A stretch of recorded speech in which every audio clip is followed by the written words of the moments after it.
പർവതങ്ങളെ പുണ്യമാം തീരത്തണച്ചവനേ,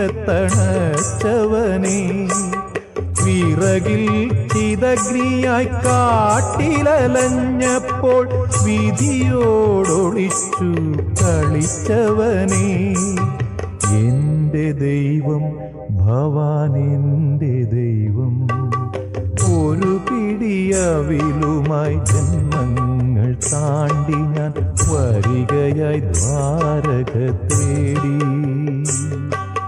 ഗുരുവായൂർ കണ്ണനെ തേടി,